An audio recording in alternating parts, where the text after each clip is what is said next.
ATP Jayachandran master, ഇവിടെ തെരഞ്ഞെടുപ്പിന് തൊട്ട് മുൻപുള്ള ഒരു സമ്മർദ്ദ രാഷ്ട്രീയ തന്ത്രം തന്നെയാണോ NDA സർക്കാർ പയറ്റുന്നത്? ആ ആരോപണത്തെ എങ്ങനെ കാണുന്നു?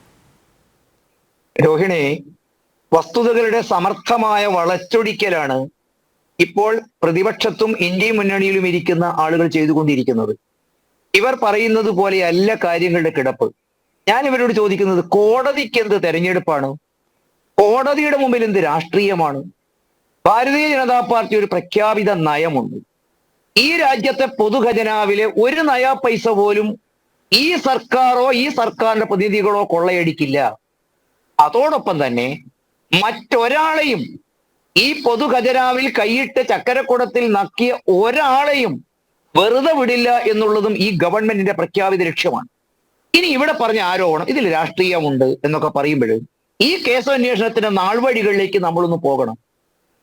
എൻഫോഴ്സ്മെന്റ് ഡയറക്ടറേറ്റും CBIയും ഈ അഴിമതിയുമായി ബന്ധപ്പെട്ട കേസ് അന്വേഷണത്തിൽ കൃത്യമായ മേൽനോട്ടവും നിയന്ത്രണവും വഹിച്ചിട്ടില്ലേ? നോക്കൂ, ഈ അന്വേഷണ ഏജൻസികൾ മുഴുവൻ പ്രവർത്തിക്കുന്നത് കോടതിയുടെ ഒരു തരത്തിലുള്ള നിരീക്ഷണത്തിലാണ് എന്ന് ഞാൻ പറയുന്നത് എന്തുകൊണ്ടാണ്? നോക്കൂ, തൊട്ടു മുമ്പാണ് സുപ്രീം കോടതി EDയോട് ചോദിച്ചത്, എന്തുകൊണ്ടാണ് നിങ്ങൾ AAPയെ ഇതിൽ കക്ഷിയാക്കാത്തത്? സുപ്രീം കോടതിയുടെ ഒരു നിരീക്ഷണമായിരുന്നു അത്. എന്തുകൊണ്ട് നിങ്ങൾ ചേർക്കുന്നില്ല? നോക്കൂ, കെജ്രിവാളിന് ഇവിടെ തന്നെ നമ്മൾ പറഞ്ഞു, അദ്ദേഹത്തിന് 2023 ഒക്ടോബറിൽ തന്നെ സമൻസ് കിട്ടി. ആ സമയം അദ്ദേഹം ഹാജരായില്ല. തനിക്ക് ഇതിനകത്തേക്ക് എന്തൊക്കെ അധികാരമുണ്ട് എന്ന് പറയുക മാത്രമല്ല, അദ്ദേഹം ഇതുമായി ബന്ധപ്പെട്ട് സെഷൻസ് കോടതിയെ സമീപിച്ചു. എന്താണ് സെഷൻസ് കോടതിയുടെ നിരീക്ഷണം ഉണ്ടായത്? അറസ്റ്റ് പാടില്ല എന്ന അദ്ദേഹത്തിന്റെ ആവശ്യത്തോട് കോടതി ചോദിച്ചു, 9 തവണ നിങ്ങൾക്ക് സമൻസ് കിട്ടിയിട്ടില്ലേ, എനിക്ക് അന്വേഷണത്തിന് ഹാജരാവാൻ പറ്റുമെന്ന് പറഞ്ഞ കോടതിയാണ് ചോദിച്ചത്. എന്തുകൊണ്ടാണ് ഈ അന്വേഷണ ഉദ്യോഗസ്ഥന്റെ മുന്നിൽ ചെന്ന് താങ്കൾക്ക് താങ്കളുടെ വാദമുഖങ്ങൾ നിരത്താൻ കഴിയാത്തത്? എന്തുകൊണ്ട് നിങ്ങൾക്ക് ഹാജരാവാൻ പറ്റില്ല? ഈ ചോദ്യത്തിനും അദ്ദേഹത്തിന് ഉത്തരമുണ്ടായിരുന്നില്ല. വീണ്ടും നമ്മൾ അറിയുന്നു, എന്തുകൊണ്ട് ഹാജരായാൽ അറസ്റ്റ് ചെയ്യരുത് എന്നാവശ്യപ്പെട്ടുകൊണ്ട് അദ്ദേഹം ഹൈക്കോടതിയെ സമീപിച്ചു. അപ്പോൾ ഹൈക്കോടതി പറഞ്ഞത് എന്താണ്?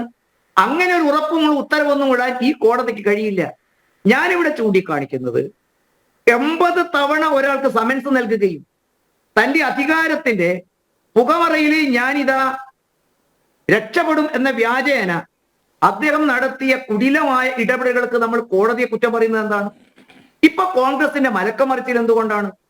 നേരത്തെ എനിക്ക് മുമ്പ് സംസാരിച്ച അഭിഭാഷകൻ കൂടിയായ രാംകുമാർ സാറ് തീയതി ഇട്ടുകൊണ്ട് ചോദിച്ചു, 2022 ജൂൺ 3 ഡൽഹി PCC അധ്യക്ഷൻ അനിൽകുമാർ ഡൽഹി പോലീസ് കമ്മീഷണർ കൊടുത്ത പരാതിയിൽ എന്താ പറയുന്നത്? Multi crore scam and illegal distribution of liquor licences. വളരെ കൃത്യമായിട്ട് അക്കമിട്ട് ഡൽഹി PCC അധ്യക്ഷൻ ഇതിന്റെ വ്യാപ്തിയെക്കുറിച്ച്, അഴിമതിയുടെ പരമ്പരയെക്കുറിച്ച് സൂചിപ്പിക്കുന്നു. ഞാനിവിടെ സെബാസ്റ്റ്യൻ പോളിനെ പോലെ ഈ കാര്യത്തിൽ ഉന്നതമായ ബോധ്യമുള്ളവരോട് ചോദിക്കുന്നത്, കോടതിയുടെ മുമ്പിൽ എന്ത് രാഷ്ട്രീയമാണ് സർ? കോടതിക്ക് എന്ത് തെരഞ്ഞെടുപ്പാണ്? കോടതിക്ക് ഞാൻ മനസ്സിലാക്കിയിടത്തോളം ഒറ്റ നോട്ടമേ ഉള്ളൂ, ഇതിൽ ലീഗാലിറ്റി ഉണ്ടോ, നിയമപരമായി പ്രവർത്തനങ്ങൾ ഉണ്ടോ? അതില്ലെന്ന് ബോധ്യപ്പെടുന്നു. മാത്രമല്ല, നമുക്കറിയാം 1.5 വർഷക്കാലം അന്വേഷിച്ചു. ഈ കേസിനകത്തുള്ളത് ചില്ലറക്കാരല്ല. ചില വസ്തുതകൾ നമ്മുടെ മുമ്പിലില്ലേ? സേനാപതി വേണുവും എന്റെ സെബാസ്റ്റ്യൻ പോൾ സാറും വിസ്മരിച്ചു പോകുന്നത് നോക്കൂ. ഡൽഹി ഉപമുഖ്യമന്ത്രി മനീഷ് സിസോദിയെയും സഞ്ജയ് സിംഗിനെയും അന്വേഷണ ഉദ്യോഗസ്ഥൻ അറസ്റ്റ് ചെയ്തു, കോടതിയിൽ ഹാജരാക്കി. 8 തവണയാണ് മനീഷ് സിസോദിയ ജാമ്യത്തിനു വേണ്ടി കോടതിയെ സമീപിക്കുന്നത്. എന്തേ നമ്മൾ വിസ്മരിക്കുന്നു? അല്പമെങ്കിലും നിയമപരമായിട്ട് അവർക്ക് തെറ്റുകാരല്ലെങ്കിൽ കോടതി മനീഷ് സിസോദിയയ്ക്കും ഈ പറയുന്ന സഞ്ജയ് സിംഗിനും അദ്ദേഹത്തിന് ജാമ്യം കൊടുക്കാൻ കോടതി തയ്യാറാവുമായിരുന്നില്ലേ? ഇത്ര ദീർഘകാലം ഇത്ര പ്രഗത്ഭരായ 2 പേരെ ജാമ്യം പോലും നൽകാതെ കോടതി കസ്റ്റഡിയിൽ വെക്കുകയും ജയിലടക്കുകയും ചെയ്തിട്ടുണ്ടെങ്കിൽ, ഇവിടെ പലരും പറയുന്നതിനപ്പുറത്തേക്ക് രാജ്യത്തിന്റെ പൊതുഖജനാവ് കൊള്ളയടിക്കുന്ന കാട്ടുകള്ളന്മാരെ തുരത്താൻ നമുക്കൊക്കെ ബാധ്യതയില്ല. ഇതൊക്കെയല്ലേ പൊതുപ്രവർത്തനം എന്ന് പറയുന്നത്? മാത്രമല്ല, സാമൂഹ്യ പ്രവർത്തകൻ, മുഖ്യമന്ത്രി, വിവരാവകാശ പ്രവർത്തകൻ എന്നൊക്കെയുള്ള അദ്ദേഹത്തിന്റെ മുഖംമൂടിയാണ് എന്ന് ജനം തിരിച്ചറിയുന്നു. നോക്കൂ, ഈ കേസ് അന്വേഷണം 1.5 വർഷക്കാലം. ഇത് സാധാരണ അന്വേഷണം പോലെയല്ല കോടതി മുമ്പോട്ട് പോയത്. ബോട്ടം ടു ടോപ്പ് ആണ്, ടോപ്പ് ടു ബോട്ടം അല്ല. ഞാൻ മനസ്സിലാക്കിയിടത്തോളം 1000-ഓളം റെയ്ഡുകൾ, കൂടെ പങ്കുപറ്റിയവരുടെ മൊഴികൾ, ഡിജിറ്റൽ തെളിവുകൾ.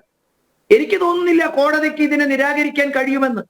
ഇത്ര പച്ചയായി ഒരു സംസ്ഥാനത്തിന്റെ പൊതുഖജനാവ് കൊള്ള ചെയ്യുകയും അവസാനം അത് പിടിക്കപ്പെടുമെന്ന വന്നപ്പോൾ വിവാദമായ മദ്യനയം പിൻവലിച്ച് ഓടുകയും ചെയ്തതിന്റെ പശ്ചാത്തലം എന്താണ്? കുറ്റമറ്റതായിരുന്നു മദ്യനയമെങ്കിൽ, ഡൽഹിയിലെ സാധാരണക്കാരന് നികുതി നഷ്ടം ഉണ്ടായിട്ടില്ലെങ്കിൽ, വരുമാന നഷ്ടം ഇല്ലായിരുന്നുവെങ്കിൽ എന്തിനീ ഈ നിയമം പിൻവലിക്കേണ്ടി വന്നു?